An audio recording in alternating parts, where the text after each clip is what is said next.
We've got a very Jupiterian Sag New Moon coming up on the 23rd of November. Sun and Moon, 1 degree, 37 Sag.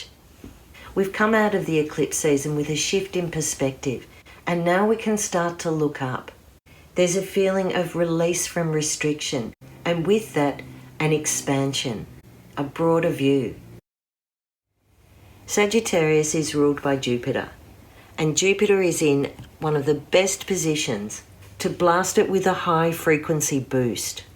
Jupiter's conjunct Neptune, also here in Pisces, where they're really happy to swim with the currents and get groovy and magical and creative. They want to expand dreams.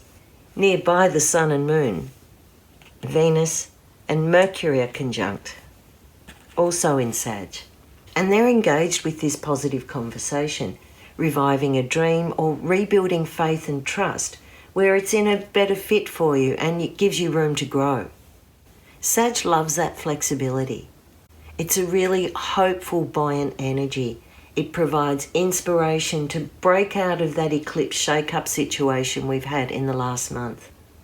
This moon can give you the courage and the passion to progress, get a glimpse of something that you really want and start to merge into it. The energy around this moon is expansive and it's enthusiastic. It can take you with it. In these past crazy pandemic years, we've seen a real build-up of the clash between beliefs and truth, and justice and where justice has been evaded. There's been plenty of exposures and revelations, but now we're going to see some reality coming in. Pluto is in a place to also benefit from this Neptune and Jupiter blast of goodwill. And it's putting some real substance and investigation into how you want this dream to unfold. It's anchoring it into reality. And totally on board with that is Saturn in Aquarius, trining retrograde Mars in Gemini. This one helps with that discipline to go through the nuts and bolts, to revisit old dreams or put new structure into them.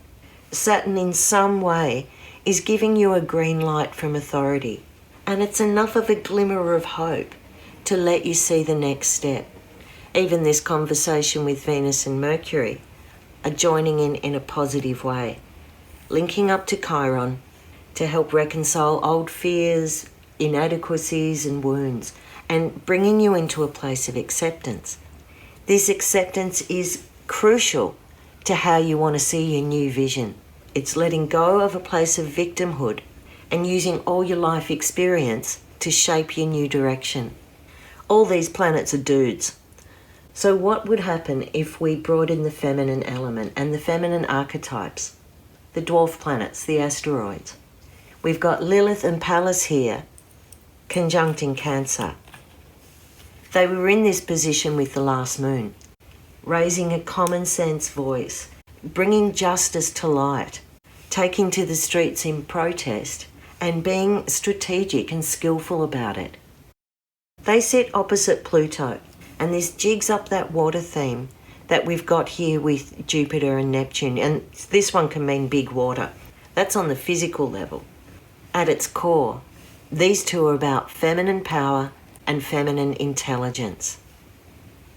We've also got Ceres, the Mother Earth goddess of the grains and supplies and food and nourishment, here in Virgo. And she's opposite Pluto and Jupiter.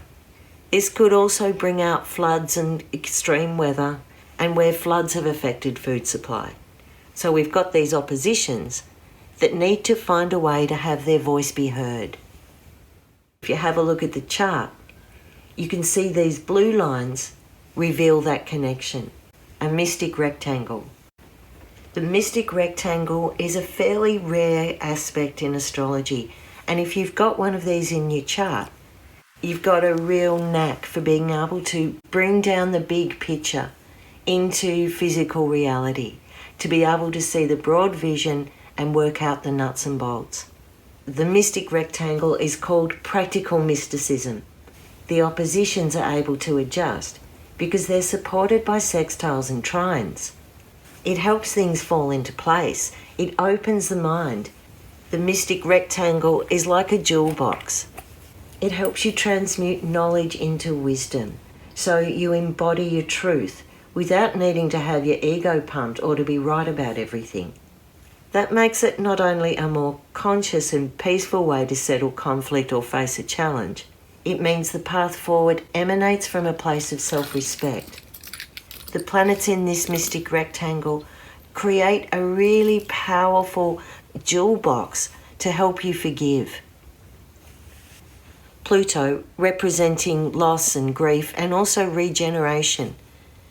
Opposite Lilith and Pallas, where they're voicing and getting strategic, getting smart about the old pains and wounds, refusing to be victim.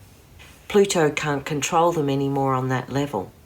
And that means that one of your own obsessions or dark places or deep ancestral wounds also gets a voice. Ceres opposite Jupiter and Neptune is finding ways to nourish your spirit, plant the seeds, build the crop, find what you need by putting passion into your dreams and your hopes. They're all here supporting each other to that place of self-empowerment. This is really creative energy, and it's really skillful and wants to manifest here on Earth. It wants to be embodied in your everyday life. It helps you find energy and power you didn't know you had. The last moon cycle involved both the Taurus and the Scorpio eclipses, and the impact of that time is going to ripple out over the next 6 months to the next eclipse season in May 2023. What we've got now is a bookend to whatever flipped out over that period, especially at the Taurus eclipse 2 weeks ago. The full moon with Uranus splitting through was making us look at what we'd been consuming. Nearly everyone will have felt that pressure and the chaos reach a peak, and then there was a shift in motivation and perspective. You might have got new information or taken a brave step or got some official notice. Saturn was T-boning that eclipse 2 weeks ago, and it was maintaining hard resistance by laying out the consequences and basically testing you to do the right thing. We said Kanye might be stepping back once Mars turned retrograde on October 31, and he announced that he's talking to no one. No alcohol, no porn, no excess. We'll see how he goes with that. The Neptune-Mars square let off a ton of hacks, cyber scams, information being held to ransom. Suddenly everyone you know is caught up in it. This Mars square Neptune is still active, and anyone born in mid-March, so that's Pisces, mid-June is Gemini, mid-September, you Virgos, and mid-December, Sagittarians, you have to be very careful of the spongy boundaries, fast-talking spin, and broken promises. Don't do anything dodgy. Don't accept anything at face value. And if it doesn't feel right, it probably isn't.